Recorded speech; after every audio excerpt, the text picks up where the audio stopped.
This is the Get a Life podcast. Ex-Cult Conversations.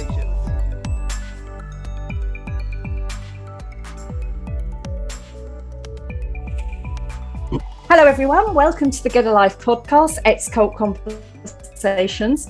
I'm here today with my friends Ross and Craig and Fritz and his partner Paul and Ben and Gilly. So there's quite a few of us here tonight.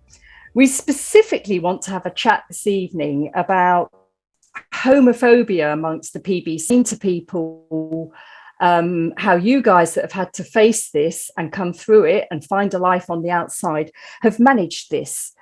I thought I would start by sharing some of the things. Fritz, I know that once you wore a T-shirt to a Pride march, and on it you had some slogans that were things, if I remember correctly, you were told by the PBCC when you told them you were gay. Is that correct, Fritz? So if I read these out, and one of the first ones on the top of the T-shirt, we can put a picture of this afterwards, was "The devil tricked you into thinking you are gay." I was going to throw that out and tell us about that one, and maybe the others can comment too. Yeah, so this is an interesting one. This came from my uncle. All of these were on emails, various emails from family members. Yeah, that first comment was from my uncle after I'd emailed him just purely to ask how the family, his wife was, because she was, and then he went into this whole barrage of the devil tricking into you're gay, and it's just quite ironic because I went straight back to him and said, "Well, you've spent like ever since I was mid-teen, you've called me gay this and gay that, and you're acting gay, all the rest of it. And all of a sudden, when I'm in a different situation, it's all turned around. It's the devil that's tricked you and think you're gay." It's just all very, he didn't respond to that, obviously, because he didn't have any comeback. So yeah, it was just a bizarre way of him trying to bend his homophobia. Yeah, exactly. And to make you, and did any of the others of you have this sort of, well, the devil's tricked you, it's the devil in you, and so on? Cast out the demons. Yeah. Sorry, Craig, that was what? Cast out the demons. That was the one you were told, was it? Yeah. Ben? I think they were very confused when I came along, because I think they knew I was gay, but then were like, "Hang on, he seems to be okay with it. This is not how it works." That I didn't really have. I was put straight in touch with Bruce Hales. Like, it wasn't anyone. No, the person I confessed to, he didn't know what to do, and he told me afterwards that I was the first person he had ever known. Like he'd never dealt with anybody that was gay. So Bruce Hales just gave me a list of 4 points where it was like, the Lord has been into manhood. So he knows what you're going through and he can overcome everything. And immediately I had a very analytical question everything brain. I was like, what? So he was gay at one point? And then another point was more people in the brethren that had overcome it than those that had left. And I believed that. And then just a couple of other points that were like, the Lord can help you with everything. But I'm like, that's not going to happen. I know it's not happening. So it comes back to the basic belief that I think all of you have done personal podcasts where you've talked at some length about your experiences of what you had to face within the brethren. But it comes back to the point is being gay cannot happen. That's it. That's their stance, it seems to be, doesn't it? The second point, Fritz, I think on your T-shirt, this one made me laugh because, you are fulfilling lust and justifying your actions under the guise of Christianity. It cannot be. I mean, that made me laugh. Where did that one come from? Yeah, again, it was in a flurry of various emails sort of when I first came out. And that's all they think it is, isn't it? It's just, they think it's just a lust and that's all it is. And that's partly why I wanted Paul to be here today, is just show that actually you can come out and you can have a normal, if that's what you call it, normal relationship. And it's just a very normal life, the same as everyone else. It's not some great, exciting, it's, and then I think the justifying the guise of Christianity thing was because I I always ended my emails about, we're praying for you and the rest of it, and they just didn't like it because obviously we couldn't be praying for them. That should be the other way around. It should be the other way around. Yeah. And I think you're absolutely right, Fritz. It's a love between two human beings has no end, does it? It's why does it matter whether it's male, female, or whatever? Yeah. It's love and relationship between two human beings, isn't it? Yeah. And then the next one that you had on your T-shirt, which is, it is the lie of the devil to think you can't be cured. Now, Craig, you would have quite a lot of experience of trying to be cured, I think you said in your personal podcast, didn't you? Yeah, Bruce Howard referred me to 2 different brethren doctors to try and be cured. First of all, the infamous Roger Kirkpatrick, who wanted to know if I was sexually attracted to one of my local priests, which was a very strange thing to be asking when it was all supposed to be on a spiritual level. And then, of course, Mark Craddock in Sydney, who prescribed hormonal suppressants that would usually be used for sex offenders or people with prostate cancer. And what was concerning to me was that Mark Craddock said that he'd been experimenting with other forms of treatment on other young gay people in the Brethren. Wow. And yeah, for me, that's why it's so important that all of us keep speaking up, because there are so many people still in there that are still being treated like this. Yeah. Interesting you mentioned that Mark Craddock's, I wondered why he had such a fascination, apart from being the only doctor in there. I had a very close family member of his reach out to me who is also gay, and I was just like, your dad, was happy to prescribe this for everyone else.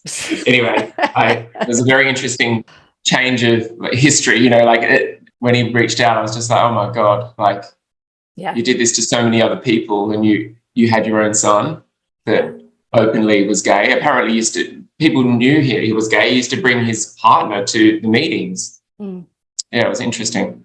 But he was there trying to cure others. And I think my point in all that is the projection that you'll see come up a lot in over this topic of homophobia, of the brethren not liking gays, and it usually comes from the most vocal, which is the person that hates the most.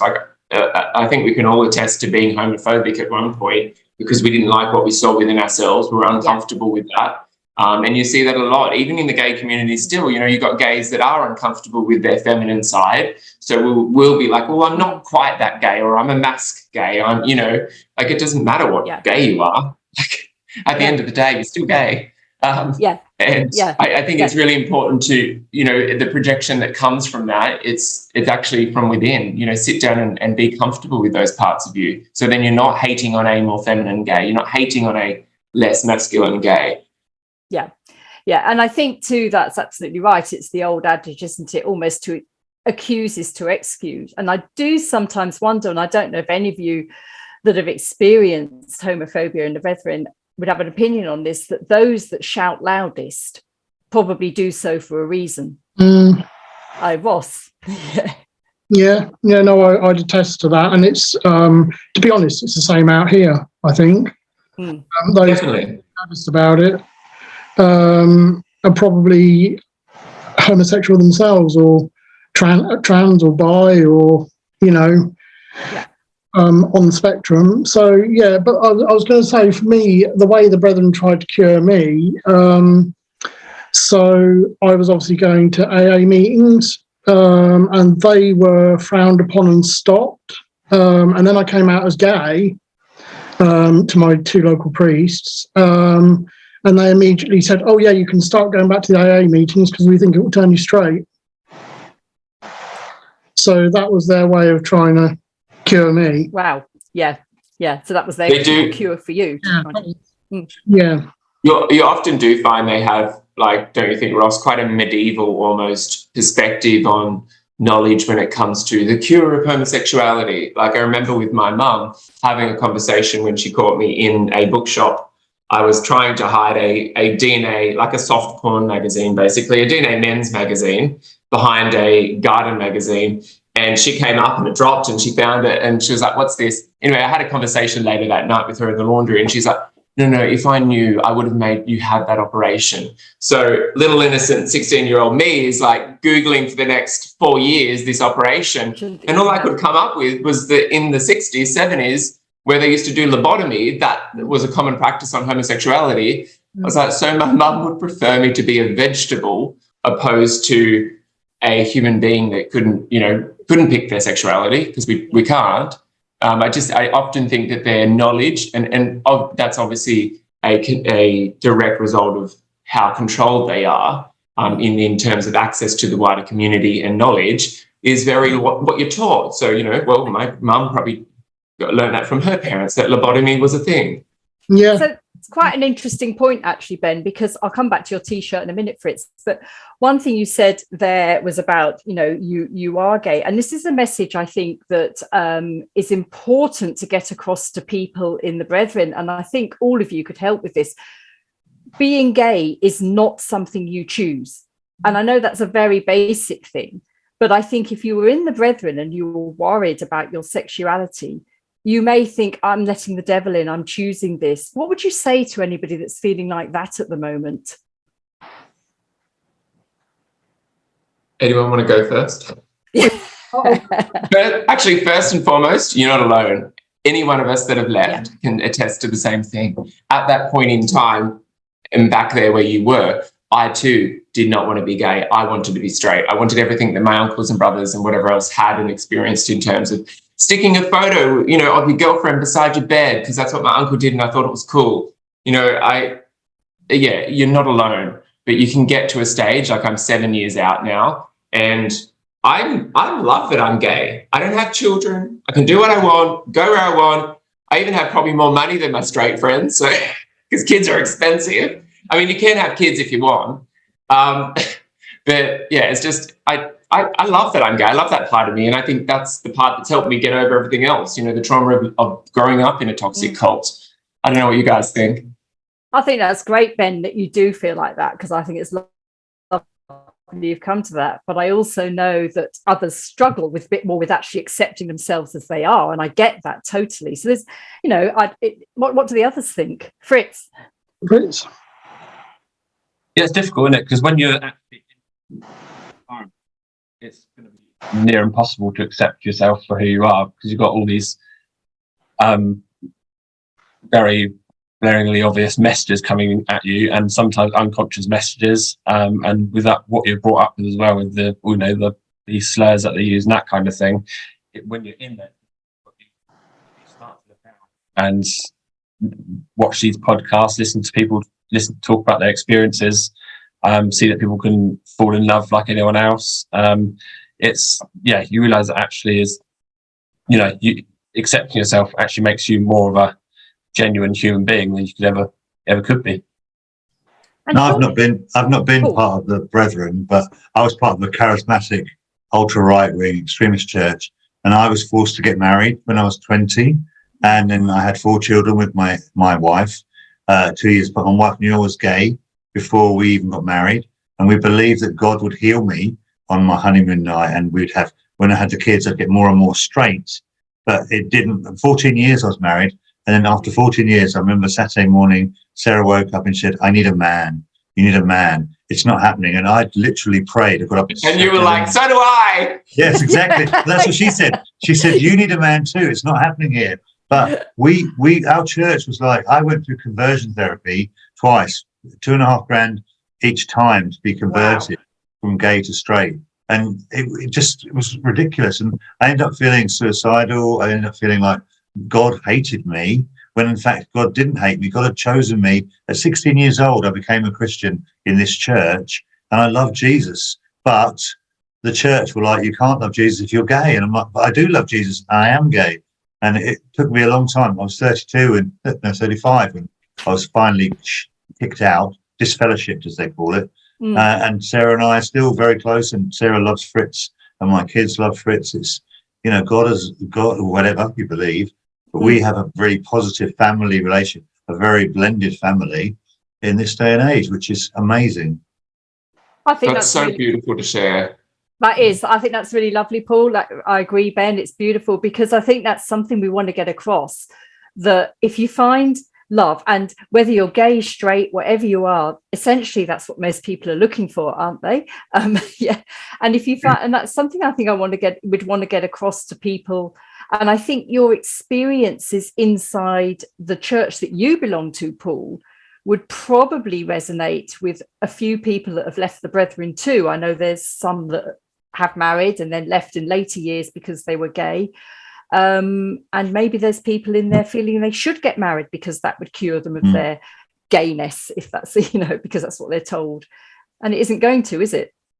No. It's really lovely to hear too that blended family story, because often, and I think I speak for a lot of kids that I've helped leave that are gay in my community, and I think that often the perception or the understanding or the knowledge of gay is synonymous with pedophilia. And I wanted to bring that up because it was something that I carried as a fear of why I didn't like the gay in me, until I realized that, hang on, no, it's not. And I think the thing that woke me up was the day that my grandpa took me for a walk, when Bruce Howells told my family that I was gay.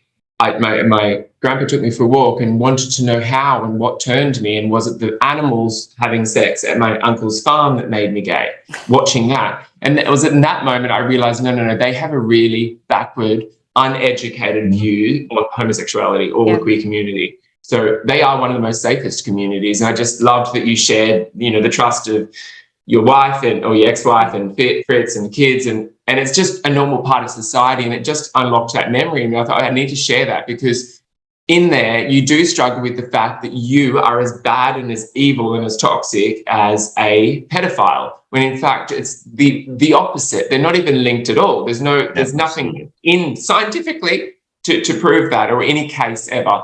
So I think it's really important, if you're struggling with that in there because you don't want to accept that part of you because all your life you've been taught that is the case. It's not. And we can all attest to that. I just think it's a really important thing, because I used to really struggle with that part of it. I think that is important, Ben. It's not on the same level as pedophilia or anything like that at all. And in fact, you've probably got somebody at your local supper meeting that the Brethren are, which we hear of all the time, are supporting and well, he's confessing. I'm like, but he's still raping the child, And sorry, Ross, go on. I'm just going to go back a bit and say I think we've probably all felt when we're in there, it would have been far easier if we had been born straight, because we'd live a middle-class life, we'd be looked after from cradle to the grave, we'd have a nice life. And why would we go out, leave everything, leave our families, leave everything? It's the hardest thing you'll ever do. Why would we do that? I think that's absolutely right, Ross. It reminds me of a conversation I had with a work colleague, nothing to do with the Brethren, who is gay, but he comes from the Indian community, which also was very difficult for him to tell his mother when he's gay. And I remember him telling me, he said to his mother, it would be far easier for me to be like my brothers and be straight. Why would I choose to make my life more difficult? I don't choose it. It's me. It's how I am. This is me. And I think that's the point, isn't it? I mean, my mum said to me after I left, why, obviously you left because you're gay. And she said, is it just a phase you're going through? And I said, no. I said, it is who I am. And that's when I said to her, I said, I'd have done anything to have been born straight. I would have, I would have stayed in the Brethren. I would have had a really great life. Not that I haven't got a great life out here, but, I've left my family. I've had to leave my family and everything. Do you think that's something that I chose to do? It's not. It's something that I had to do because of all that. Being quite blunt, I was driven to suicide. So it's something that had to be done. That's something that came up in Jenny's podcast that came out this week, wasn't it? It actually really resonated with me in her letter or email to her parents when she came out or when she left. And it was the exact same thing as I said. It's like, why would I even have chosen this? It makes my life way worse. Leaving family, having all that trauma. It wouldn't make sense for me to choose it. It's just a bizarre concept. Yeah. And we know that anyway from science, don't we? It's not, it's not a choice. It's the way, as much as my hair is brown from a bottle, admittedly, but that's the way you're made, isn't it? Dash it, great. Fritz, to go back to your t-shirt, Yeah, there's a lot there, Ben, I can assure you. It's just, yeah. Go back to your T-shirt. The next one, actually, I think the next phrase you put on there that you were told, I don't know whether it might have been specifically because you were gay you told this, so maybe you could put it into context for us. But you said you will end up with no friends, no food, no money, only darkness. Yeah. Now, I know that's a phrase or those words of types that you could put that into context for us. Yeah. So the whole reason why I left was because I'm gay, and I knew that it wouldn't. There was no chance of me ever carrying on in there. So obviously, all of this was pointed at the fact that if I carried on with this, what they call a lifestyle, chosen lifestyle, what I'd end up with. But it's a very well peddled phrase that they use, isn't it? With anyone, when you're gay or anyone that leaves, that you end up with nothing. It's something that someone I'm in contact with who contacted us recently, who recently left. They literally use the same language, and it's the whole finance family thing, isn't it? It's why people stay in. It's what keeps people in sometimes. It's that whole motivation of fear. Stay with that. If you're made to fear keeps you controlled utterly. I remember taking Fritz to a pub where we lived then, was in Winchester. We went to this beautiful little village called Stockbridge. It's like very posh. And I took him to a pub there. We walked into this pub. Everyone was white, middle class English people. And Fritz's immediate response was, "Where are the prostitutes? Where are the drug dealers? Are they going to kill me if I go to the toilet?" And I'm like, we're in Stockbridge, we're not in some seedy ghetto. But and his fear was so prevalent because he'd come out and everyone out here was going to kill him. I was going to kill him. The other members of the gay community were going to kill him. And then he's over the years, he's realised actually we're the complete opposite of that, and that fear is completely unrealised. It's not real. But when you're inside the brethren, when the brethren start coming at you with all their emails and their media campaigns and their legal campaigns, that fear becomes very real again because fear controls you. Yeah. I think it's so important having experiences like that where you've got a juxtaposition, right? You are rewriting the narrative, and you might be in the same town like I am, or you might be somewhere else, where you're rewriting the experiences that you had foreplayed in your head of what would happen to you, and it's like it's so confronting. You're taken aback that it's actually the complete opposite, and that's when and it can be very disorientating as well. So that's where I think it's very important to be kind and patient with yourself with these, new experiences you're having. And I always say, like my therapist used to say to me, "How long were you in there? 24 years. Okay, give yourself 24 years to get, right, get on the right path." Absolutely. And I think it's so important. But back up to what you said before, I thought it was really interesting about, my dad used to say the same. You're going to go out there and you'll be alone and you'll be sitting there, on a date like a Christmas when we all get together with family and you'll be just sitting there alone. Firstly, is there a problem with that? I mean, I don't mind just sitting there alone by myself with a bottle of wine. But aside from that, it's not the case. You are inundated with friendships to the point, the more you share your story, to the point where it can be a bit overwhelming. And then you've got to learn things like boundaries. So it's again, rewriting that narrative. Yes, absolutely. Going back to the bit about no friends, I'd like just to say to people in there, I'm part of a meetup group in Peterborough. There's 800 members of us, and there's probably about 25 of us meet up on a regular basis. So to say you'll have no friends is, I've got more friends out here than I had when I was in there. And, and being alone, well, Christmas, I went over to a friend's with a couple of other friends, stayed till midnight, and that was probably one of the best Christmases I've ever had. It's just not true at all. No. Sorry, and Craig, no, so I was going to say, and Craig, your experiences of leaving because of being gay, you didn't end up with no friends, no food, no money, only darkness? No. When you turn the lights out. Yeah. Carry on, Craig. Bruce Hales told me that being gay was the most empty lifestyle a person could live, and that if I went out into the world, that I would have no friends, and that the only people that would have anything to do with me would be other wicked people. And nothing could be further from the truth. And when I left... Don't threaten me with a good time. Well, they said that the Brethren were the only place that we would find love and acceptance and warmth, and that the world was a cold, hard place. And when I came out into what they call the world, what the rest of us would call normal life, I found the opposite to be true. Like, the world is full of like good people, and the Brethren were the ones that were cold and hard.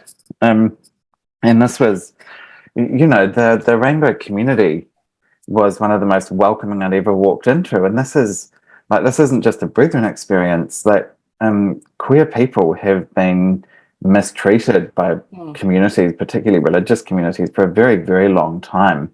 And so, it's not just ex-Brethren who know how to step up and support people who have been through these experiences. There's that shared wider experience. And so, the love and acceptance and support that I found in the rainbow community blew my mind away. It was sort of much better than anything the Brethren had ever offered, with all their strings attached.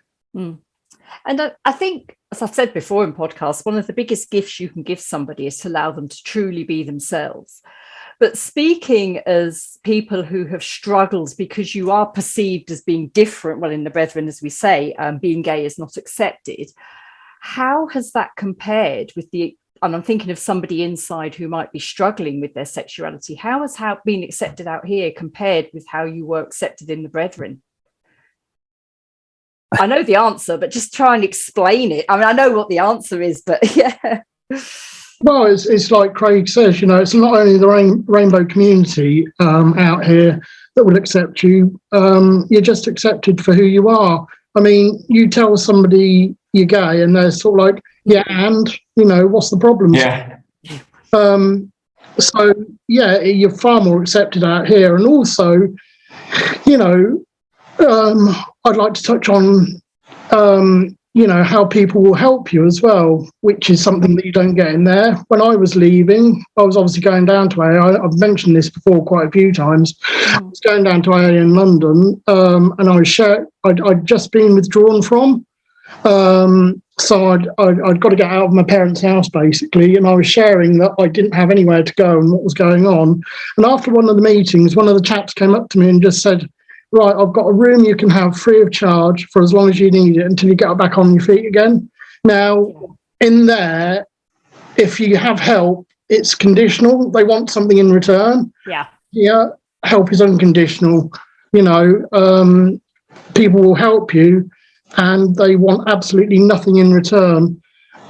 So for the Brethren to say, that the help out here is conditional, I'd like to just say switch that right round, because it's so not true. Just switch it and reflect, and actually, yeah, it's conditional in the Brethren, unconditional out here. Totally. I think watching Fritz as he's come out over the last, once he's out here, we went to one of the first prides we went to.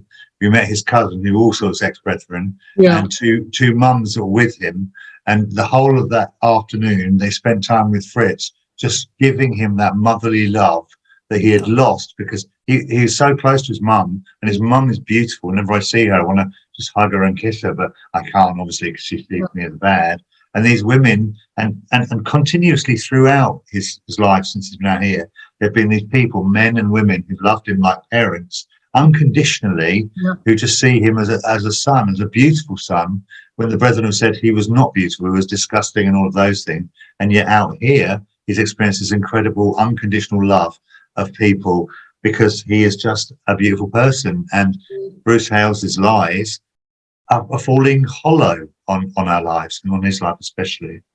Definitely. And yeah, it's like obviously he's now my ex, but when I was with him, I was with him for 9 years, and his parents, because they knew that I hadn't got my parents in my life, they treated me like their own son unconditionally. Yeah, you find that, like, I've been single for a long time.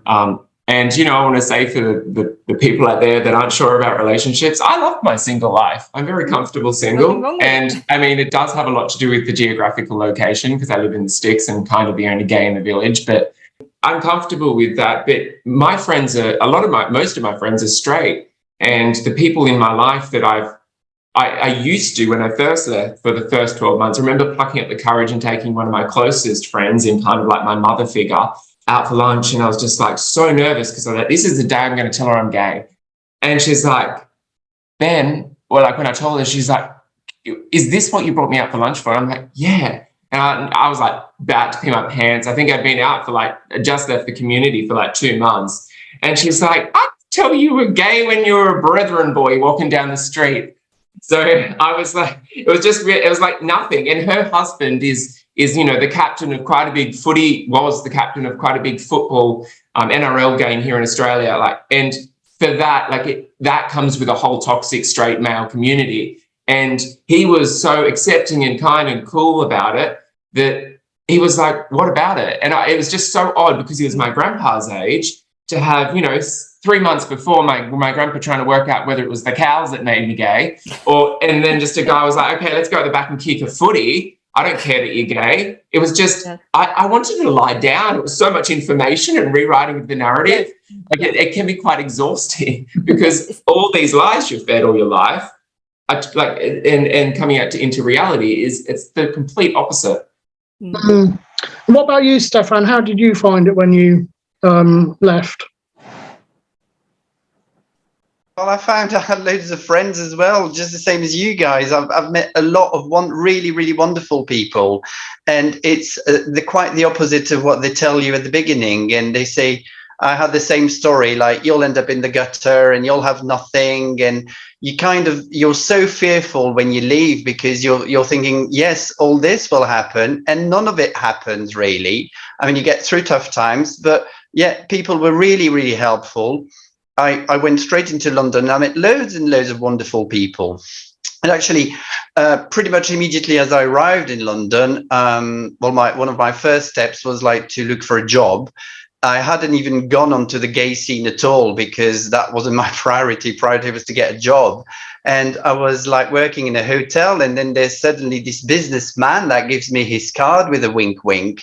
And I'm thinking, well, is this what I'm really thinking is happening? Because I thought, surely he can't be gay because I've been told gays are weirdos and, you know, they're really sinful people. And that man was quite dashing in a suit. And I was thinking, hang on, is this, can he be gay, really? And it was quite the opposite, really. So, yeah, it was like, like the whole thing collapsed. I was like, actually, okay, there might be loads of wonderful gay people around here in London, and I'm here for a good ride now. Quite literally. Would that have been your first work bonus? Yeah. Yeah. I just think it's interesting that all of you have experienced that contrast of acceptance. You know, with some trauma alongside it and some dissonance going on, I imagine. And I was going to say, it's not unfamiliar to have like this, it's not imposter syndrome, but almost, where you are like, hang on, I'm just waiting to wake up and everyone's like, joke's on you, it's not real. Like you do have that continually. Yeah. Like recently, my cousin and I have just signed up to kickball here in Sydney, and there's like a 240 gay queer community. It's amazing. And we've never played sports. I've never played sports with gay people. I've always done it with straight communities out where I live. And back in school and back in the brother community, we weren't good at sports and we didn't have confidence around it. We went to school together, my cousin and I, and we were joking and laughing about it on the way home from the game last Sunday, where we were like, we're actually fucking good. And you know, we never thought we were. And we all this time we're like, everyone's so nice and they like us. And I'm like, I know, Nick, that's what popularity feels like. It's a new feeling. It feels great. And it's even 7 years out, both of us. So he came out eight months after I left. It's just, you're constantly getting these beautiful, uplifting experiences that add to the wealth and kaleidoscope that life is. It's just, but it's not unfamiliar to have the moments where you're like, hang on, is this really real? All my life I've been taught the opposite. Yeah. And speaking of that, I'd like to come back to your T-shirt, if I may, Fritz, to the next Sorry. myth. No, that's all right, Ben. It's great. The next myth that's on your T-shirt, that I think maybe if we can talk around this, it might help anybody inside. And it was, what you are going on with is sin. Now, that's a phrase that's been said about a lot of people, but what context was that said in? And also, I mean, I'm not terribly, the brethren will quote scripture that, you know, being gay is sin. And as I understand it, it's misquoted, but perhaps people can help with that. Yeah, so one of the main scriptures that they use about homosexuality is Romans 1, which speaks about men shaming their bodies, working lust with each other or something like that. I can't quote it off the top of my head, but it's quite interesting. My psychiatrist at the Priory was a Christian. He was like the Brethren approved psychiatrist, and he actually explained that scripture to me, and he said, look, they've got it totally wrong. What that actually refers to is that at that time, in the synagogues, rent boys were being flouted around. So that actually, scripture actually refers to men and rent boys. It doesn't refer to people having a loving relationship, or indeed even being homosexual. You know,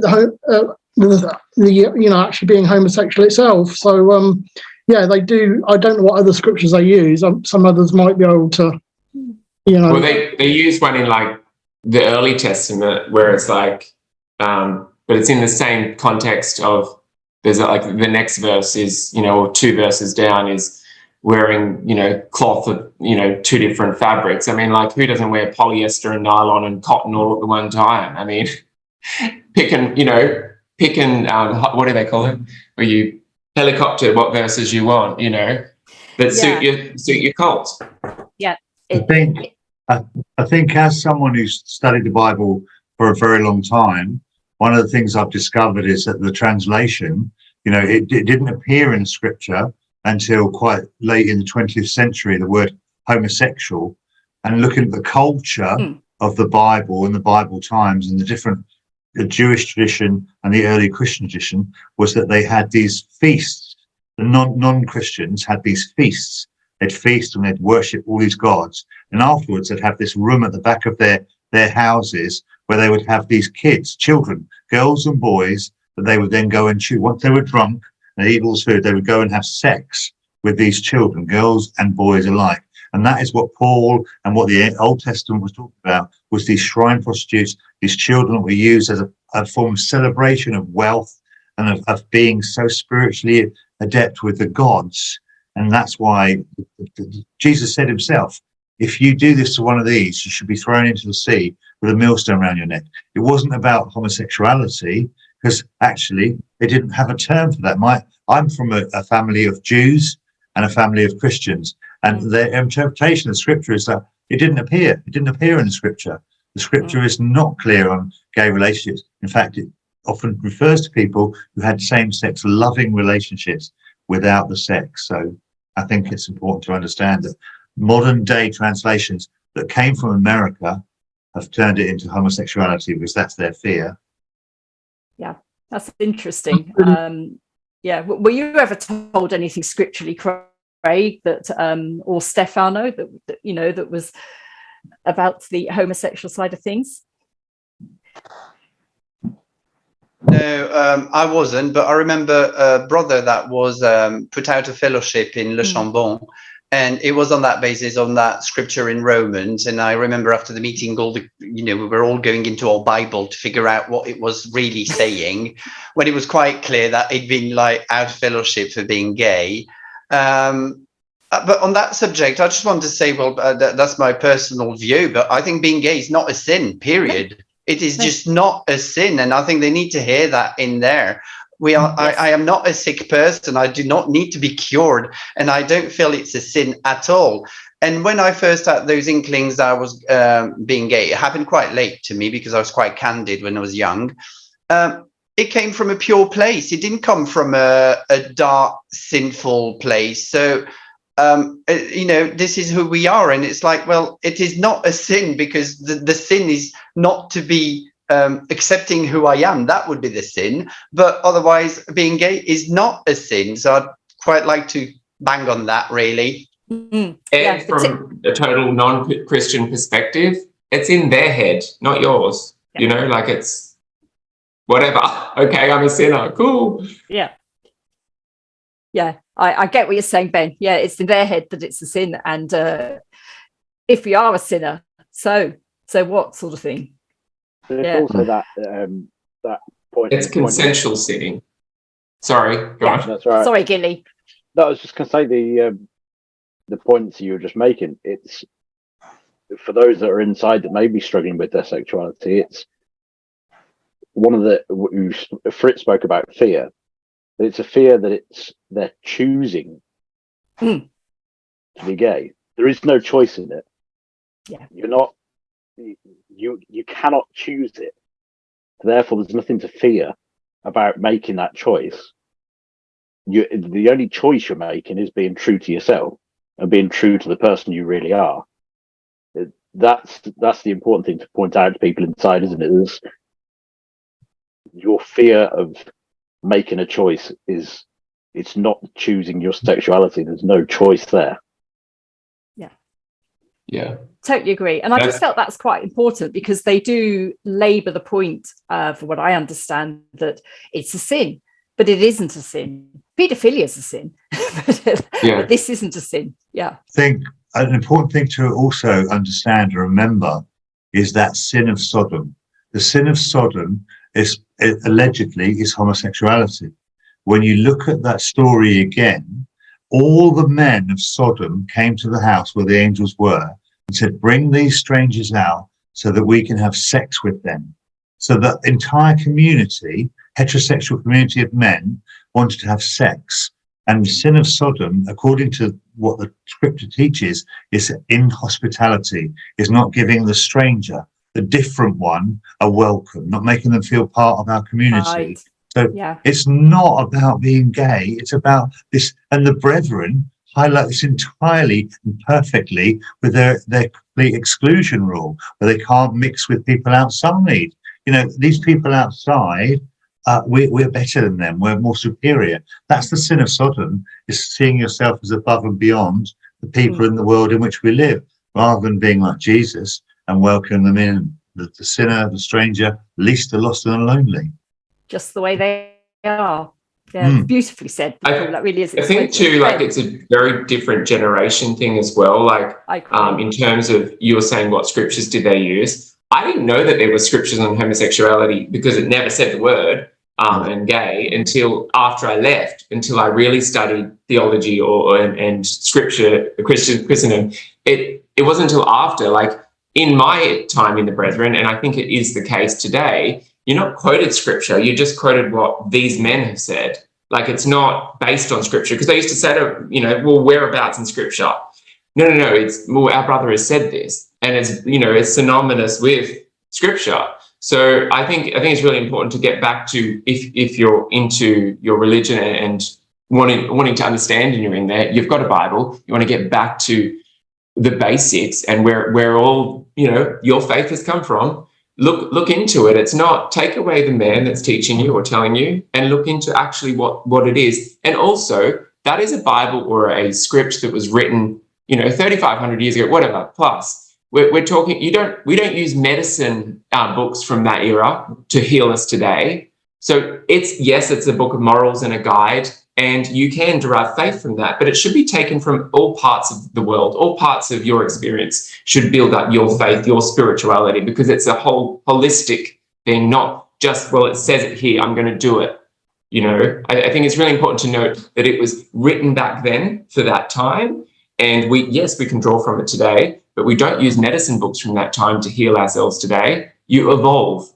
Yeah, I totally agree. And it's interesting you say that about the understanding. I mean, Paul, you've given us some good understanding of what the scriptures mean, and I would encourage anybody inside to do that rather than listen to the rhetoric they're given, because even in my day, and Ben, I left the Brethren way before you were even born or thought of, it was the same. It was still the man of God, he said. And I don't remember much teaching about scripture and what they meant and the context with which they were written.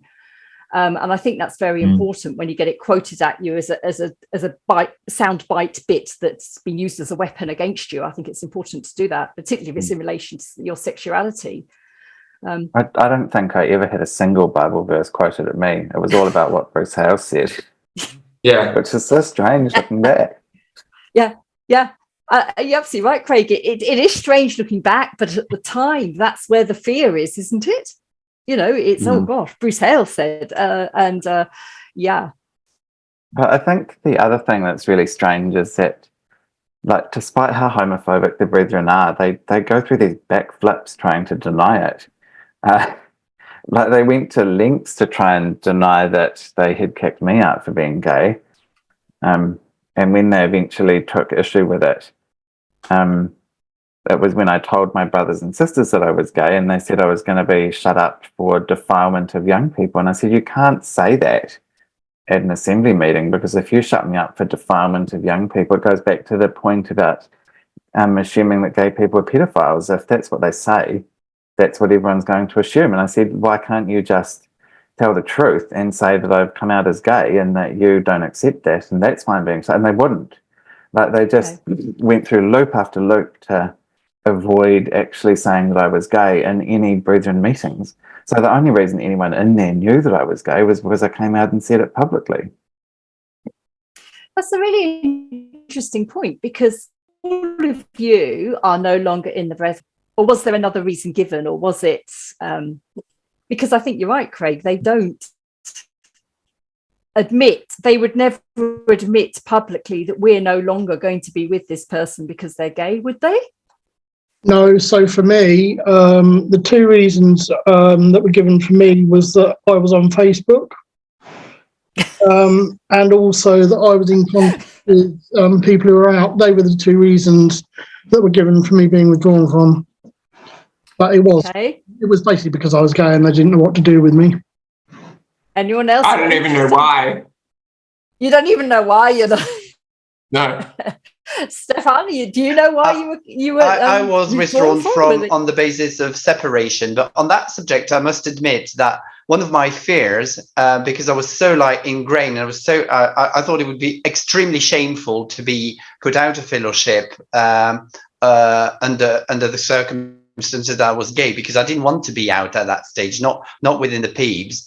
I'm quite proud now, and I regret in a way not to have accepted it then, but I was put out under this the fact that I didn't follow separation. I'd met some people that were out of fellowship, my brothers, and some of the people that were out of fellowship.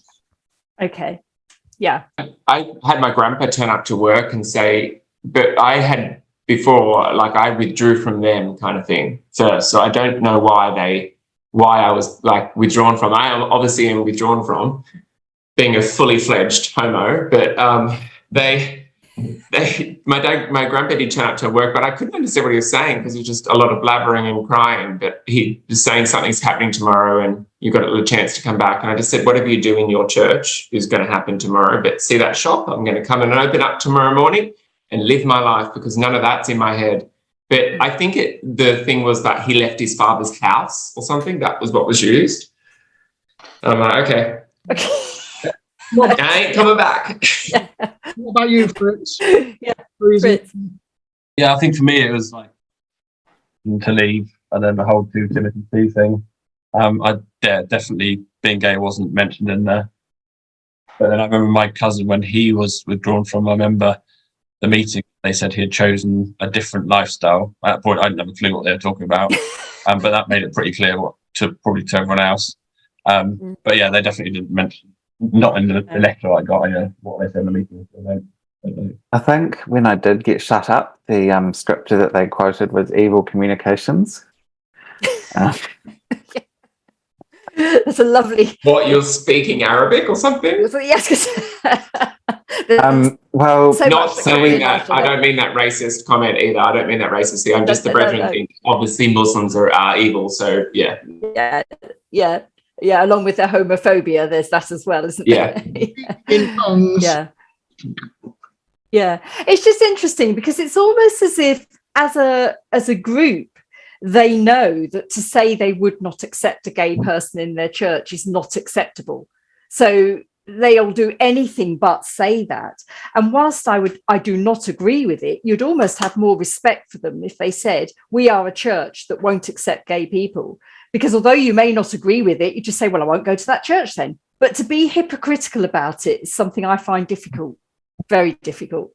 I think too, if you look at the bigger picture, they've got too much to lose, right? If they were to come on and say, we don't accept gay people, well, cancel culture is big enough for them to lose their charitable status, right? Absolutely. And in turn, every charity would pull out working with them. I mean, we've seen that in the UK, right? With was it the ambulance or the fire service? Yeah. The fire service. So the fire service had a meeting in which the LGBT contingent of the annual general meeting specified they didn't want to be supported by the rapid relief team because were the fire brigade aware of their homophobia, and I think the motion was carried. I think they did sever ties with that one particular fire brigade for that reason. So you're right, Ben, they would have a lot to lose if they came out and were actually honest and said, I mean, we live in a world where you can believe what you like. Not everybody has to agree with what you believe. But you don't abuse other people because of your beliefs. That's where I have an issue. And as I say, if they said, quite frankly, we don't agree with homosexuality or gay women, we don't allow them in our church, they wouldn't survive, but at least they're being true. But they don't say that. And that's what's wrong. That's what's the hypocrisy is what makes it wrong, apart from everything else. And it does really affect them. Like recently I've heard from a teacher that was found out gay in Sydney, one school global, and the lifestyle that isn't brethren. And so this teacher was disappeared and he took them to court for unfair dismissal and won. Wow. Yeah. So they can't win. They won't win against. And I think it's our little trump card for anybody speaking up out here is that, getting the gay community on board and their injustice towards them really speaks volumes, because generally the whole world doesn't care. They're on board with the gay community. It's part of the community. And I think as time progresses, we'll see more and more of it fall apart because of that. I agree. I mean, if you go back 50 years in the UK, sort of in the 1950s, homosexuality was still illegal. And we've come an awful long way since then. It's almost as if the brethren haven't, but society doesn't care. Society accepts people just the way they are now, and that's where they will fall down, I'm sure. We've still got 4 points left on your T-shirt, Fritz. Can I read the next one out? The next one's a good one. Yeah, the next one's a good one.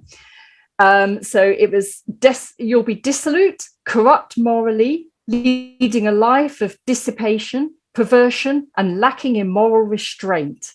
So that was another quote told to you. Put Totally.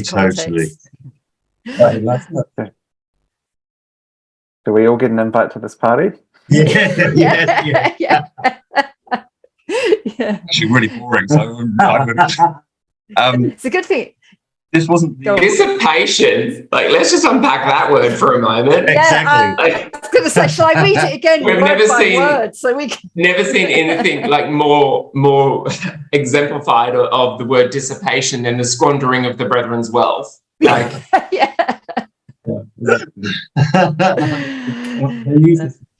So again, Fritz, this was a quote to you or written? Dissolute, and I had to look it up because I didn't have a clue what they meant. This was from the parents. I don't remember the email that they were describing. Again, it's probably another one of the what I'm going on with, and you need to repent and the rest of it. Yeah. So this wasn't the whole quote. Is they used just the word dissolute, and I just didn't have a clue what it meant. So I had to look it up, and I was just quite taken aback by how strong a word it was. Coming from parents as well. I thought it was quite a disgusting way to talk about a family member. Yeah, so this was a word that was used by family members towards what they perceived to be the way you were. Yeah, absolutely. Yeah, it's one of the emails that I used to send about repenting and where I was living, and obviously they knew at this point I was living with Paul, and that was obviously another problem for them.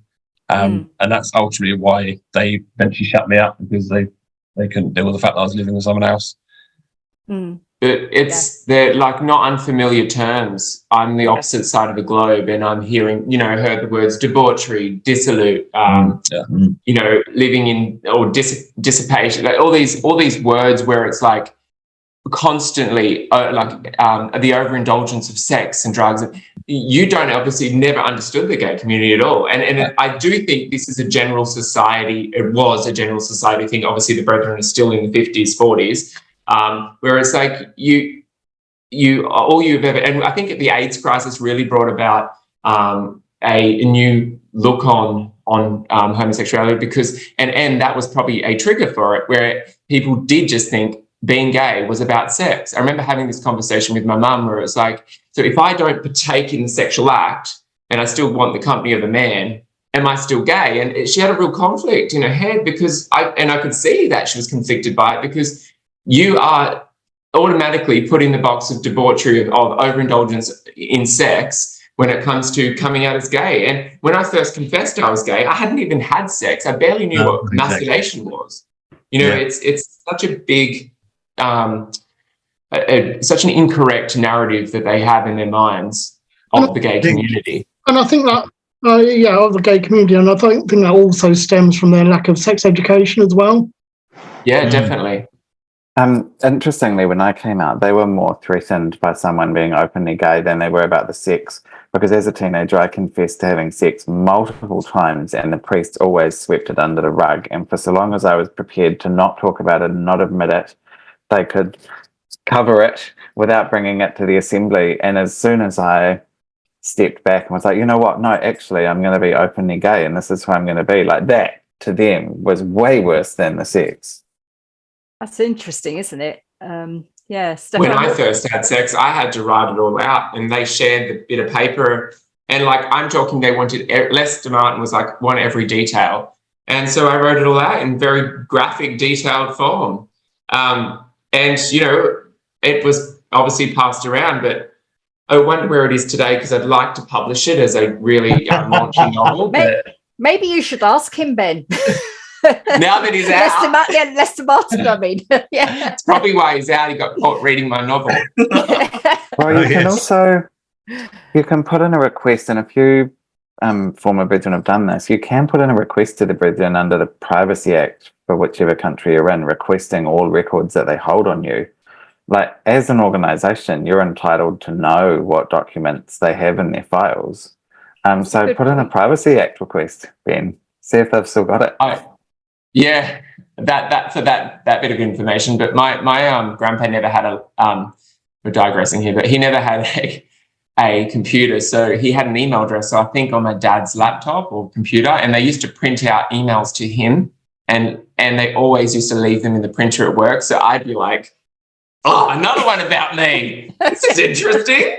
And I'd be like, I have this compilation of these emails about me between priests and other elders, and I'm just like, here I am working 9 to 5, working my ass off, and you guys are just talking about me in the kitchen, One of the funniest things I ever got sent was printouts from someone's Brethren computer, where they had printed out like screenshots of like mine and someone else's Facebook pages, and they were going through circling people in the pictures, trying to work out who they were. Wow. Yeah. Wow. Yeah. Yeah. The next point on your T-shirt is actually a really interesting one, Fritz. You're wanting to know what's coming up now, don't you? But the next one, I think, is a whole can of worms. And this quote is, legalizing your sinful course will not make things any better for you. Now, this was obviously a few years back, because you've been out a few years now. And we know, don't we, that there's been, I mean, you probably know the details more than me, but when legalizing gay marriage was a political debate, the Brethren were very concerned about that, weren't they? I mean, let's talk about that for a little bit. Yeah, it's weird, because I was thinking about this the other day. I think someone mentioned a different podcast about it being such an issue. And I'm sure I remember having one of their sort of very early morning prayer meetings about like on the day that the vote came in. But I remember understanding what it was about. It's called equal marriage, but that wouldn't have meant really anything to me because I didn't understand what being gay was. So equal marriage could have meant anything. So yeah, I remember it being about, but I don't remember the whys and wherefores. And I remember the sort of, the letters being read out as well. But yeah, I just was at an age where I just didn't really understand what they're talking about. So others might have remember more about it than I do. Yeah, I mean, wasn't there a huge campaign in Canada? Obviously, our Canadian podcast friends would know more about this than us, but a huge campaign in Canada where they wrote letters to try and prevent the legalization of gay marriage and so on, wasn't there? And it's also interesting because we were leaked a memo recently that was sent to all parents of the Brethren schools. And if I can take a minute just to read it out, and perhaps we can pick this apart. The memo says, "Dear parents, we'd like to remind you of the importance of remaining vigilant in an area of immoral curriculum and teaching in the public schooling system. There is increasing normalization of same-sex relationships and gender diversity that has been taught within the educational program. We need to protect our children from these alternative lifestyles that are contrary to our beliefs and our way of life. Could we all be encouraged to stay close to the programs and the curriculum your child has been taught and take a stand where necessary?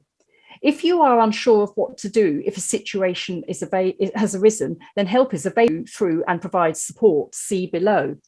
So that memo would seem to suggest to us that the schools are maybe trying to teach something that the Brethren are kicking back against. What do we? I mean, this is speculative, I would stress now, because we don't know why that memo was set. But what do people make of that? I think Not surprising. Like the Brethren are very attuned to what the rest of society is doing and thinking, even if they don't agree with it. And I think like relationships that are not the standard heterosexual relationship or gender diverse, all of these things are becoming quite normal and spoken about in regular society. And it wouldn't surprise me if sort of those conversations and that normalization is spilling over into the Brethren schools, whether that's through the teachers or whether it's through kids that are watching movies. And you read a lot of kids in there that are engaging with popular culture even when they're not supposed to be. And so like I think that normalization is happening a lot more than it used to. And I certainly see like the younger people that are coming out of the Brethren now are a lot less homophobic than some of the older ones who came out. Definitely. I've noticed that too with helping younger kids that came out.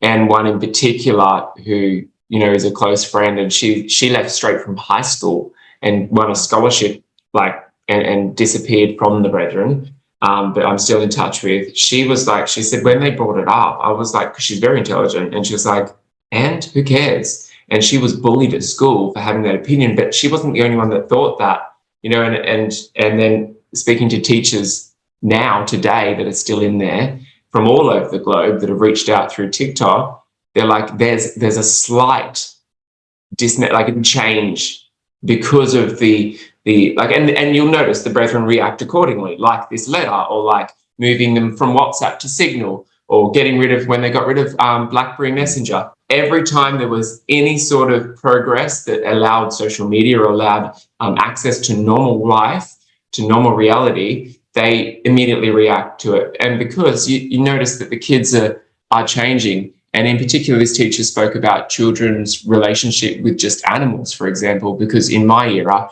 there was obviously a generation of deeply emotionally disturbed children who show signs of that by either starting fires or hurting animals. And she said there's a change. There's kids that are showing love to animals. And she said there's just you can tell that they're having a different exposure to what we had. So definitely, I think it's, changing a little bit. Yeah, and short of living in their own gated community, they do still exist in regular society, and so regular society is influencing them whether they like it or not. And that's the biggest fear, isn't it, from Bruce Hales and the rest of the leadership, is that the people on the inside are seeing what's going on the outside. And I think that's quite a good point to make, is that society has changed phenomenally in the last 50 years anyway. And as society's attitudes, and, you know, I work in an institution where we regularly have to do courses on diversity and inclusion and everything else, but it's stressed in a lot of workplaces now, isn't it? Whereas it wasn't 50 years ago. And if the brethren don't move along with those times, they are going to get found out, aren't they? One way or another, either in the schools or... They still forbid interracial marriage. Like, how long is it going to take them to catch up? Well, yeah. I mean, they're going to be 100 years behind society, but, you know, maybe not in our lifetime, but maybe. Yeah. I think we've seen that recently here in the UK with questions about the schools, the one schools, and teachers who are obviously not brethren, who are in there, who've had young people come to them and identify themselves as possibly being LGBTQ. And then the teachers have suddenly disappeared from the schools, or the young people have disappeared as well. And also, we've had in the UK, we've had this amazing thing. Carol Vorderman, who's very, very important in this country, has just done this big expose on the COVID, what's it called? The COVID contracts. Yes. Which the Conservative Party awarded so many to brethren companies, but everything they provided was faulty. And now the UK, people in the UK, friends, colleagues of mine at work are like, is that the same group that Fritz was in? I'm like, yes. They're like, oh my goodness. So they're ripping us off and they're abusing people within their community. And it's going to, the same with the LGBTQ.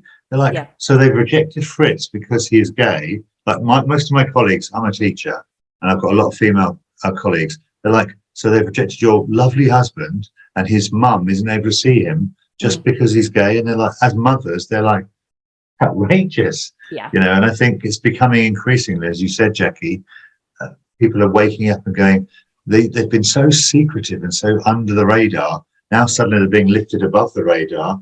People are like, these people shouldn't be here. They shouldn't be in our society. I even had a teacher recently say to me that a mother came to her distraught. She's like, I know my husband's gay. I realise now.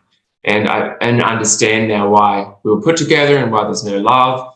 And I'm just like, these people are becoming more aware. And I don't know if it's like, she did say a lot of people listening to the podcast in there that you don't realise. And I just think this is what I mean by knowledge is power. Like, you know, the more you are exposed to it, to the real world, and understand and then hear other people's experiences like ours, that we've been through something very similar, you become more aware of what you're a part of.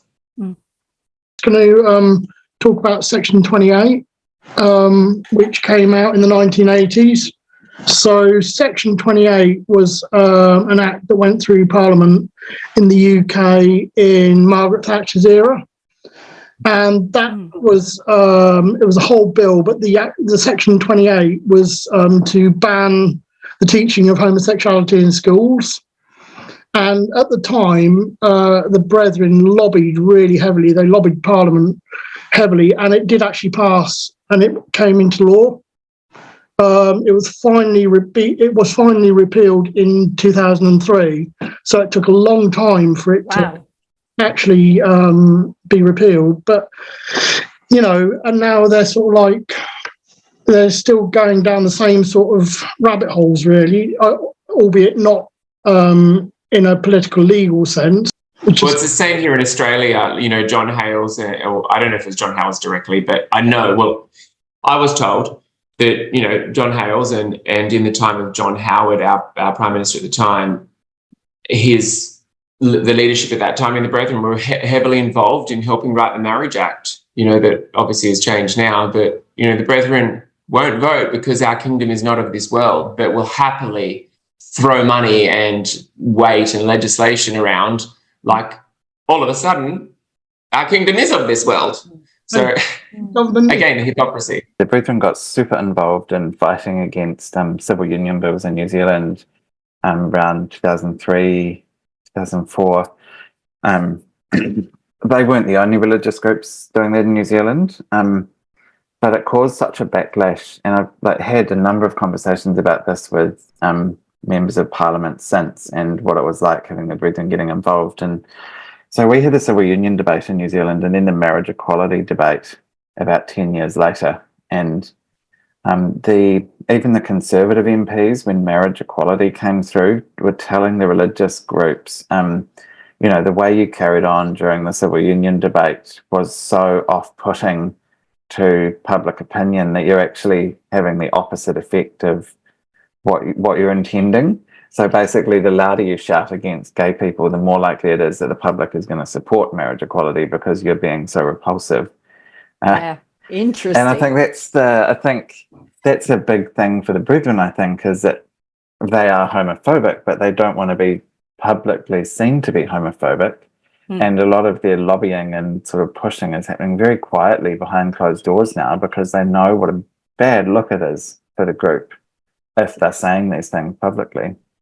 Yeah, I mean, their PR has come a long way, because I think in the 1980s they were literally openly lobbying without any shame at all.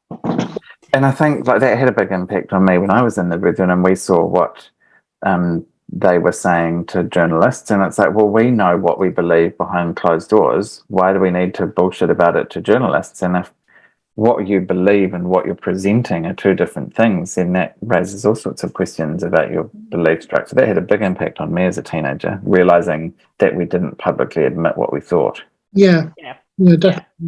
Yeah, and I think that's a good point to make to anyone that's inside that's listening. There's a couple of points left on your T-shirt, Fitz, but before we do that, I wanted to touch on something. We talk about the Brethren being homophobic, but what I wanted to ask is, when any of you were actually in the Brethren, did you experience direct verbal, physical persecution because you were gay? Stefan, perhaps we'll start with you. That you can remember. It was a long time ago, and I had a lucky escape because I left at 17. I was shut up at 17, so only very little, I have to say, but it happened nonetheless, but not to the extent that I've been hearing on some of the podcasts of other people. So I think it's best moving on to other people. But it did happen, and one of the person that did it to me actually turns out that suspicion he's gay, because I've had some people that came out later on and they say, "Ooh, I think he's gay," and I'm like, "Ooh, maybe that's why there was a bit of bullying from his end. He was trying to hide something." Yeah, projecting.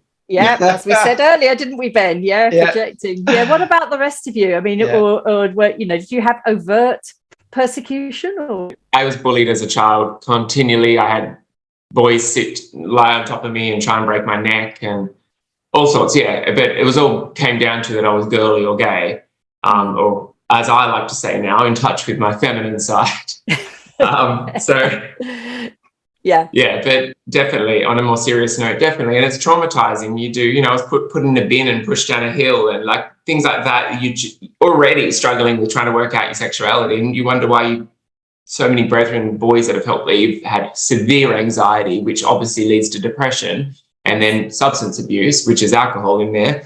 And it's all around, the toxic culture and the lack of a safe landing pad for somebody to come out in. Yeah. Yeah, so for me, my bullying happened behind closed doors. Right. Actually, my brother, I was bullied by him for probably 3 or 4 years because he suspected I was gay. And the abuse that he gave me, it was just non-stop for 3 or 4 years. Ended up with me having a nervous breakdown. So, yeah. And I think it's particularly hard, Ross, when it's your family, right? Yeah. Like I remember I was so close with my mum, but not the insults, but her constant, like when she was told, "Should you wear that shirt? It might look," and I'm like, "What? Look what?" It hurts. It hurts the most when it's from your family. What about you, Fritz? Yeah, mine was verbal. I was, accusing of looking or being or acting gay and the rest of it, and although it doesn't sound like very much when you're in that sort of environment, being accused of that sort of thing it can put a real fear in you, doesn't it? And it's just the sort of the whispering behind your back and that kind of thing. Never got physical, thankfully. It was just all, verbal slurs and that kind of thing, mostly from family members, to be fair.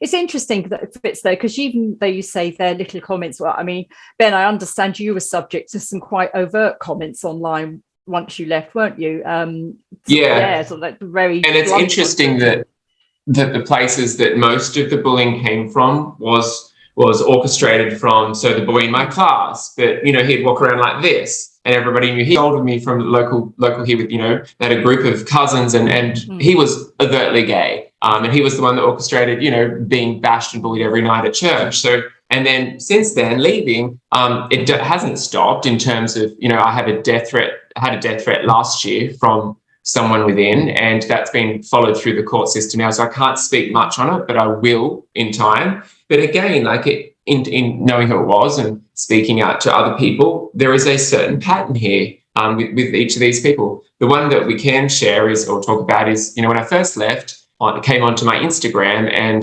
literally trolled who I'd left at the time, which I didn't send a screenshot of just because it was kind of vulgar, but I'll say it, talking to him saying that because we're both gay, why doesn't he go and do horrendous things to me?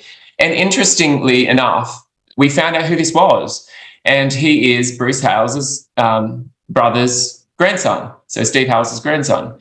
And I contacted his mum because I had done interior work for these girls, and I had nothing against them at that point. I was like, whatever. And I do feel sorry for them because they are, caught up within that echelon of, the royal family, and they wouldn't be in there. They would be, having great times out here. I just feel sorry for them being so trapped. But yeah, he came onto my Instagram and I screenshot all this and sent it to his mum after finding out who it was, because we'll always find out who you are. And she and her husband sent me an apology. But I was like, the interesting thing is, I think there's another one that said, I'd love to let a bull run through this shop for puffs or something like that. I was like, well, your mum's been here, boy, and, furnished her house with my stuff. So why don't you just run around your lounge room with a bull? So And it can be quite like you would think, I'm very resilient and I can put up with this, but it's quite, you think you've left a toxic environment, and to have somebody come on like this and leave comments like this and troll you, knowing it's from within the brethren, is very triggering and can put you back into the place you were at 15, 16, where you were being bullied and abused, struggling with your homosexuality. So it can be very unsettling. And for anyone inside, you do come across people like this, but the difference is out here, you can take control of this. You can get the right authorities involved. You can expose it how you like I'm doing here on a podcast. It's not just, well, the Lord has forgiven him, let's sweep it under a rug. No, you little shit. I'm going to say your name publicly. Don't mess with me. Yeah, I so agree. you have the opportunity to create a boundary. You have the opportunity to put yourself in a safe place and make sure it stays like that. Because out here, that's what happens in the real world. Yeah. You're not controlled by anybody. And that's one of the reasons I asked that question about sort of either very, very, hurtful homophobic comments like you had, Ben, or even like you had, Fritz, the little subtle niggles, they eat away at you, right? And I think that's what can actually cause the mental health issues, the anxiety and the depression. And it's wrong, because it's like you are actually having a go at somebody because of the way they are. And it's just wrong on every level, on a human level, on a, if you want to say a religious level, on a religious level, it's just wrong. And I think that's the message to get across to anybody inside who is being subject to this kind of behavior. You don't have to put up with it, do you? No, never. You don't have to. No, yeah. When I first left, somebody told me this, and I think it's so important to remember on leaving, is nobody looks after you as well as you do. So if you can get out here and find a safe landing pad, there are all of us out here that would happily help anybody leave. Or I speak for myself in that case. And you can create a safe place, put up boundaries, put up walls. You don't have to do with your family if they were toxic. The chances are you probably won't be allowed to, but you can build a new one. Yeah, so true. So Fritz, the penultimate comment, we've touched on this one on your t-shirt. The penultimate comment was, the devil has got a grip on you, making you think this way. Where did that one come from? Yeah, so I think this is probably tied into the first quote about the devil tricking you're gay. It's a weird thought, isn't it? Because obviously you're brought up in an environment where gay isn't even mentioned. It's very much obviously not in schools, as we've touched on. It's, you know, even if we saw two guys holding hands down the street, it's very much, you know, look at that, you know, we would say horrible things about them, that kind of thing. So then to say that, you know, I've been made to think this way, the only environment I've been in is in the Brethren. So there's nowhere else I get my information from. So yeah, it just shows there's no way of it being a choice or being tricked or anything.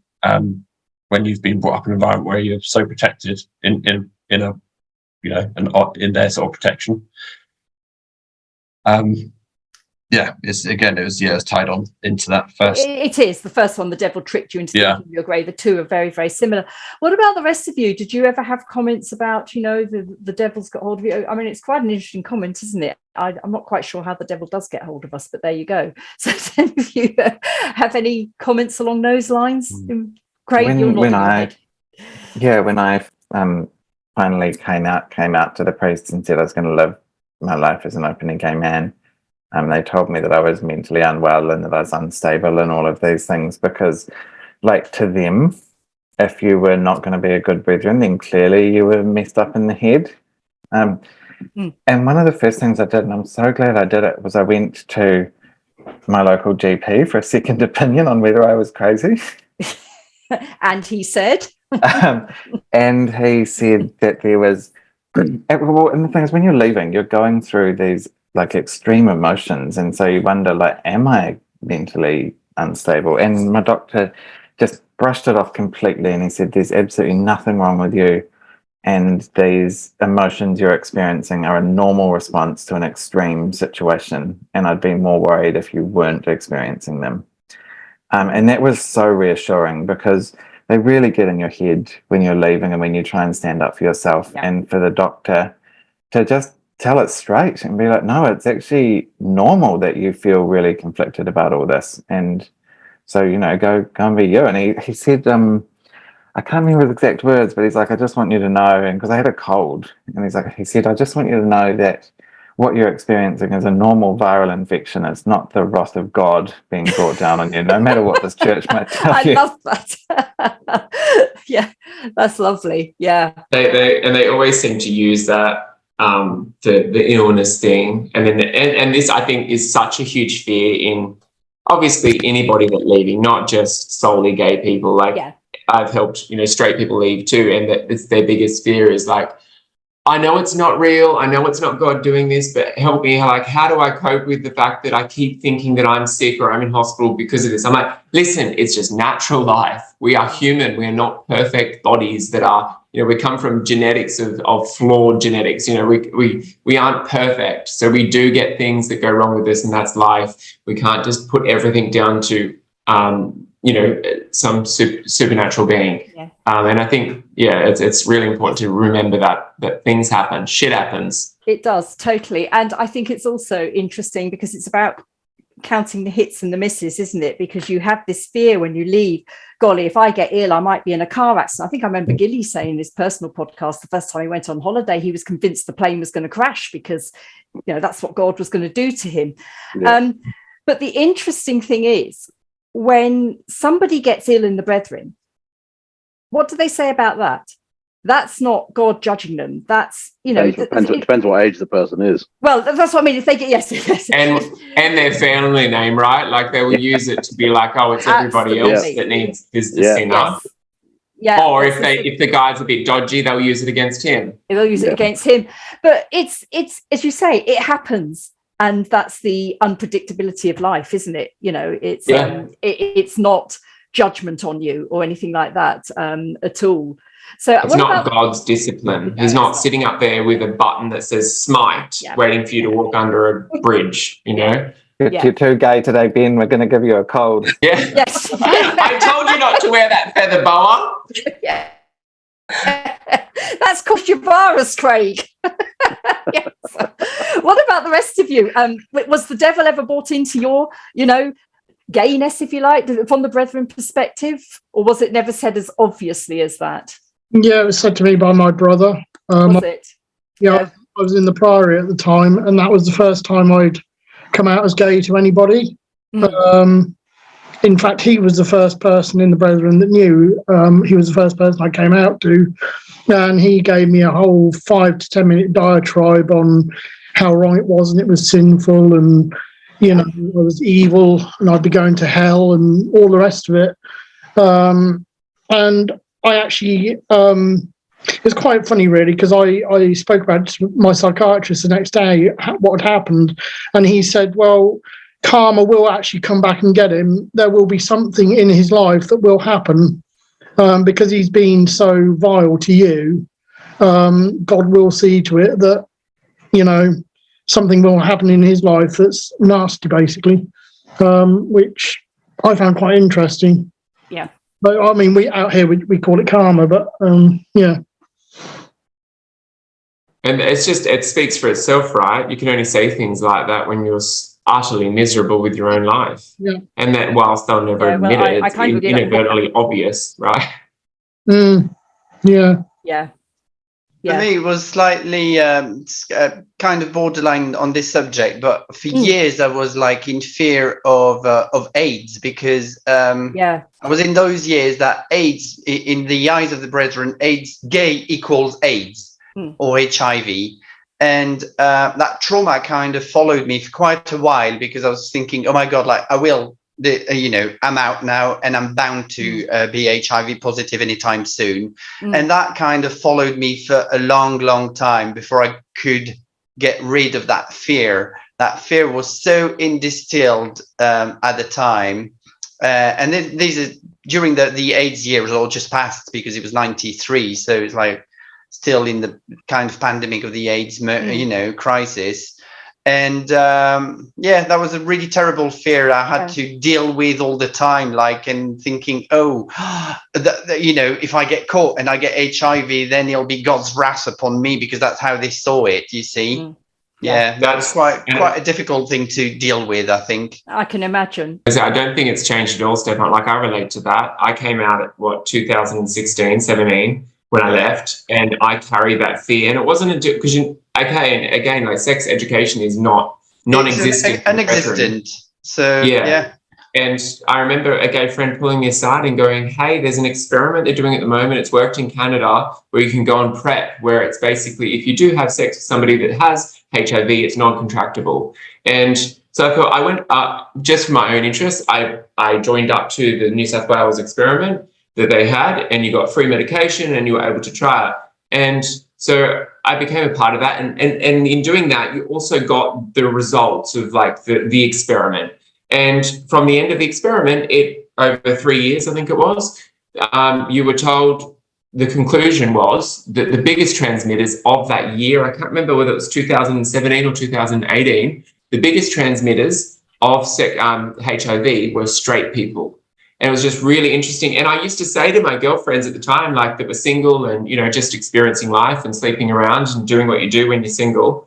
And we're like, how come we don't have this medicine? Why is it always the gay people that get the priority? I'm like, well, hang on, back it up. But I said to them, like, it's the awareness, like, that you would go and sleep with somebody with no protection. There's this here as well. So it's really interesting to rewrite that narrative, because for me, I was the same. I was terrified of sex because I was like, I thought you could catch AIDS just by looking at a gay man, I know, exactly. Just going to the club. Yeah. So it's really interesting to rewrite that narrative. And for anyone in there that's fearing that, it's non-existent today. There's so much more acceptance and awareness about it. HIV is literally, if you're on medication for it, it's not, you still have it, but it's not transmissible. It's not contractable. So it doesn't develop into AIDS anymore like it did in the 80s. No. I mean, I worked in the medical field when they first found the virus and in dentistry, and of course the whole profession went AWOL and gloves came on and masks came on, and it was because there was a huge fear in the world generally. So I can imagine, Stefan, at the time, early 90s, society was more frightened of that anyway. Yeah. And then you coming out thought, well, that's going to be God's wrath on me, isn't it? Yeah. You know, that's it. This is what's going to happen. Yeah. Yeah. In the brethren, my earliest memory of AIDS was the time when Diana took off her glove and shook a guy with AIDS hand. I was like, What? Incredible. Yeah, it was. So I'm going to come on to the last point on your T-shirt. Let me just share my screen, Fritz. The last point on your T-shirt is a lovely one that we can talk through. And it says, we really, really, if you can see it there, we really, really want to help you out in your plight. Unpick that one. Yeah, so they well, obviously they're very genuine. They're what they thought was the best thing to do is, you know, save me from hell and the rest of it. But interestingly, was they never could say the word gay. It was always polite, or the other word they used was my situation. They could never actually. I was literally about to say that. I was about to say, but in doing that, they're kind of admitting like plight is, you know, an unfortunate situation, and they used to always use that word. In doing that, you're admitting it's a situation, which usually means it's not something that you can help. Like you found yourself. Yeah, exactly. Yeah. And it was one of the interesting things, going back to that other one quote about it's the lie of the devil to think you can't be cured. On the first meeting when I met back with Dad and Mum, about a week after I left, I remember Dad saying that he didn't realise that you could actually cure it. And it was only when someone's mentioned to him, one of the priests said, "Oh, actually, there's help out there," that he then went on their bandwagon of trying to get me cured. So it's interesting that my dad even thought that it wasn't even a thing. Yeah. And also that obviously makes it, you would think that makes them realise that it's not a choice as well. And also they never told me what the help would be. I did ask the priest that turned up my door once, and he said, well, it'll start off with spiritual help, and then it would go from there. He never elaborated what it would be, but I guess that's because they're being careful. Well, it came out. If they told you what they were going to do, you probably wouldn't consent to it, I imagine. Yeah, exactly. Yeah. What about the rest of them? I'm picking this. We really, really want to help you with your plight. What does plight mean? What does it mean? Unfortunate situation that you find yourself in, like dire straits. I mean, it's not a plight to me. No, absolutely not. It's in their heads, isn't it? Yeah, exactly. Yeah. And then the last thing I wanted to touch on was one of the main motivations for doing this podcast for all of you, I imagine, is to try and help anybody inside who is struggling at the moment, not just struggling wanting to leave, but struggling because of their sexuality, and having this culture that's just saying that's not the way you should be. What message would each of you want to give to anybody in that situation inside at the moment? Suicide might be a thought, because it was for me. But if only I could go back to that 16, 17, 18-year-old boy, and then even younger as a child, I would love to say you could have the complete opposite life. You could be free, you could be safe, you could be financially secure, you could have loving friends of any denomination or background, and not have this fear and guilt in your head all the time. You'll be able to put it aside and compartmentalize it and feel free from your thought, because the biggest thing that all us leaders, straight, gay, whatever, struggle with is the guilt and the shame. You can have all of that and work through all of that and put it aside and live a completely peaceful life. That's what I would say. So, you know, at times where it does seem like there's no light at the end of the tunnel, suicide is an option. There is just one more option, and you should give it a go. Yeah. Like Ben has said, you know, you might think suicide is an option. I did. But if you can only just realise that there is so much help out here. There's those of us that are left who are part of the LGBTQ plus community, and there's more and more of us leaving all the time. So there's more and more people to reach out to.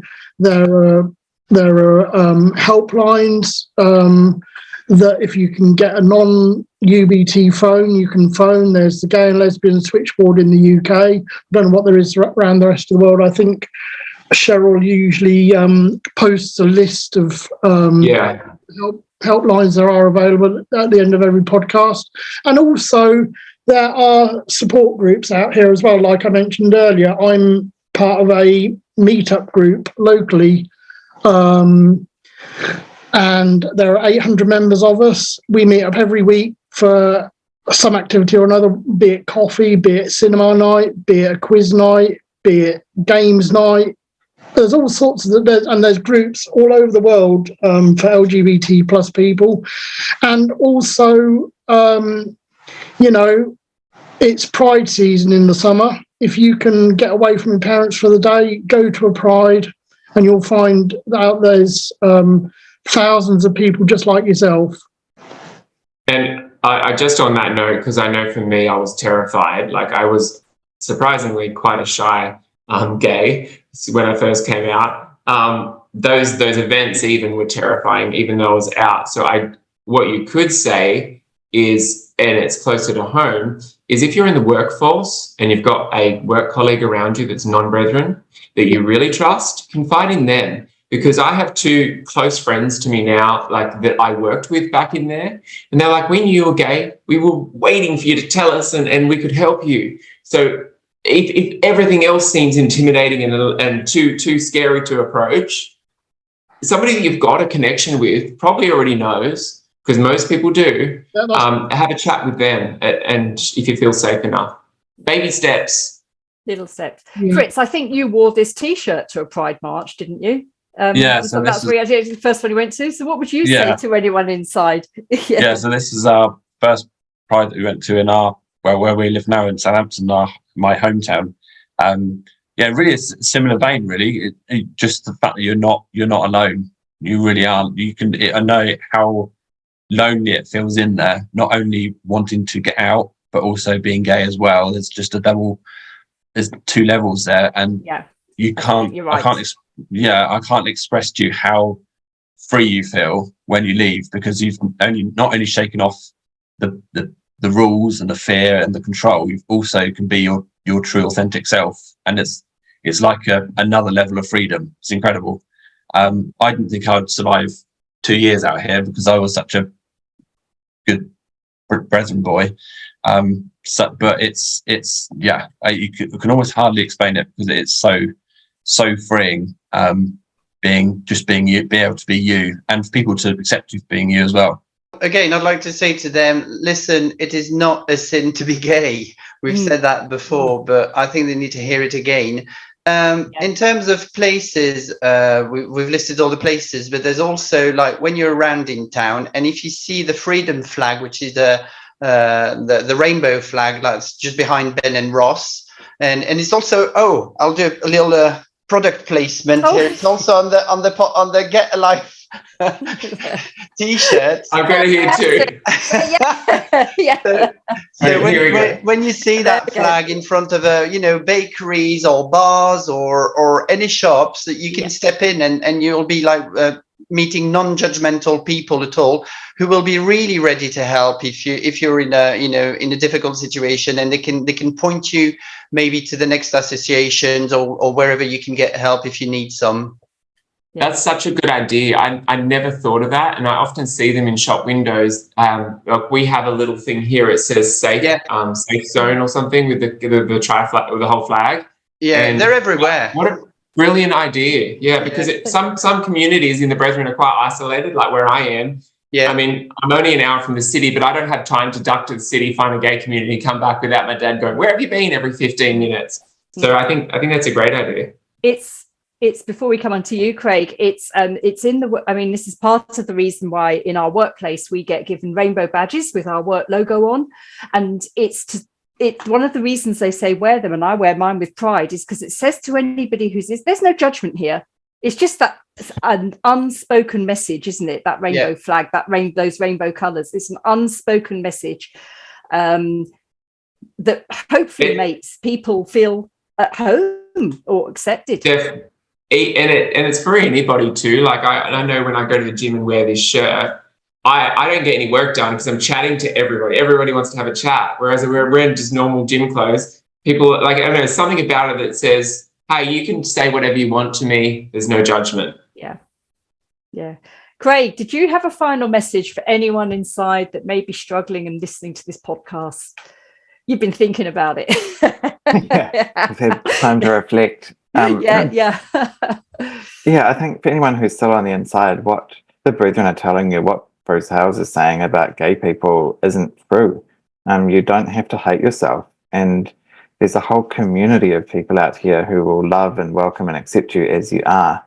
And you can be true to yourself. You can be authentic. And what they say about your life being a failure and ending up in the gutter, that's absolutely not true. You can have a good life and be true to yourself. Yeah, I agree totally. And Gilly, I'm going to ask you the same question from the perspective of somebody who isn't gay, but perhaps had a different perspective, because, I mean, as we said, leaving it and being gay as well, it must feel like two things to overcome. So from the perspective of somebody who isn't gay, what would you say to anyone who's in and is struggling? I think the main point I would want to make to anyone is that because within the PBCC you'll be made to feel this way. You're not weird for being gay. It's okay. It's normal. It's part of our society today. You're not a weirdo. There's nothing wrong with coming out, being gay, being proud about it. Yes, the PBCC will make you feel that it's all sorts of wrong on all sorts of levels. But if you like the others have said, if you can just find someone to reach out to, just to have that contact, and like Ross has said about the non-judgmental side of things, there's so much. Yes, society's got a long way to go, but there's so much more acceptance in the wider society that will accept you for who you are. People have said it already in this podcast. They don't care. It doesn't make any difference. No. And you're a human. Yeah. And the strange thing is, Julie, the only experience I've ever had in terms of homophobia has come from brethren that have rung me or have trolled my accounts or have left notes. Other than that, I don't have any homophobia, and I should, because I live Western Sydney, like where it should be prevalent, but it's not. It's so not. It's the opposite. Yeah. And the other point I just want to make is that because often like when not this doesn't just apply to the LGBT community, but people who often leave in the PBCC will reach out to could be other ex-members or anything. But if you do come across someone that you feel isn't accepting, then just cut that person off. You don't have to talk to someone. Find someone else. Oh yeah. Yeah, that's important. Because there is unfortunately there is still a lot of people who probably more. It probably happens when people have left recently. They're still carrying that PBCC mentality of or even older school brethren that have left. They still have that homophobic stance. That judgment of things. If you come across someone like that, just stop talking to them, because you don't because they are an ex-PBCC doesn't make their opinion right or any more valid. 100%. Just cut them out. Find someone else to talk to that will accept you for who you are, because hopefully they're in the minority, the people who don't accept you. But you don't just because they are an ex-PBCC doesn't mean you have to have a connection with them. And like in the PBCC, you have to get on with everybody because you're close and thrown together. Out here, you can either like or not like somebody, and it doesn't matter. Yeah, like the whole no preference and prejudice. Fuck off. Yeah. My preference and prejudice everybody. No. You're always going to get on with some people more than others, aren't you? 100%. You don't have to have them to your house because you got a break list on Friday night saying this is who you got to have. Yeah. No thanks. I don't want anybody in my house. Yeah. I think Abby wants to say something. I was going to say, Abby's joined us a bit late. Thanks, Abby, for joining. Hey, Abby. To it? Hello. Sorry to be late, and I look like shit, so I'm just going to keep my camera off. Hey, you're on a gay panel. You can look like shit. Yeah, but there's lots We'll of still people that judge watch you. this. She's still keeping her camera off, Ben. What's going on? Yeah. Please judge the gays. We've had a day. Anyhow, I just wanted to say that I was very much an anti-gay person. In the P's, I used homophobic slants, and I admit to that. And, you know, I was definitely in the wrong, I'll be honest. But since coming out, it's strange how my friendships have formed, and my best friends are lesbians.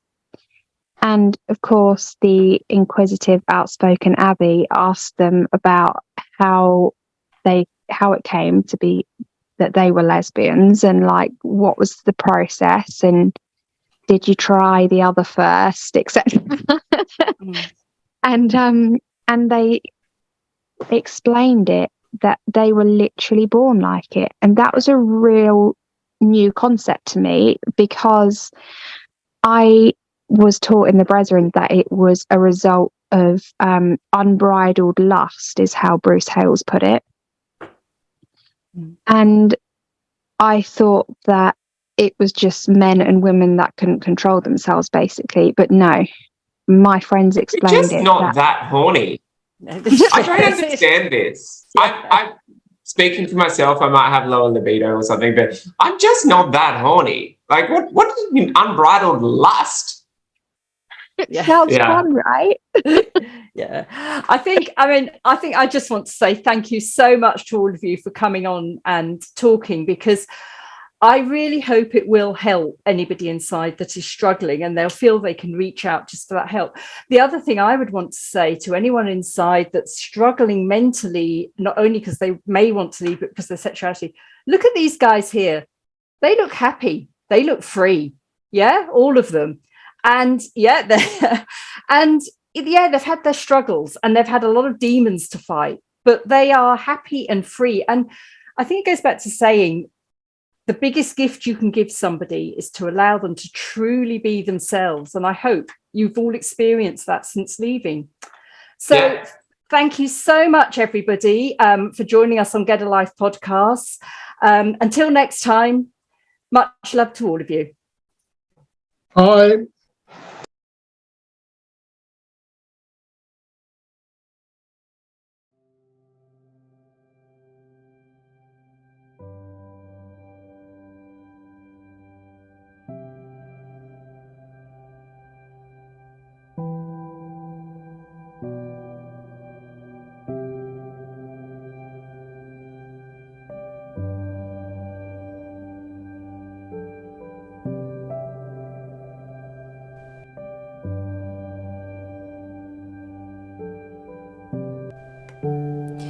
If you're in a high-demand religious group and need help, please go to oliveleaf.network. To share your story or be a guest on the show, email info.getalife@proton.me. Check out www.get-a-life.net for Get a Life merchandise, books, and ways to support or get support. Please remember to like this video, subscribe to Get a Life, and comment.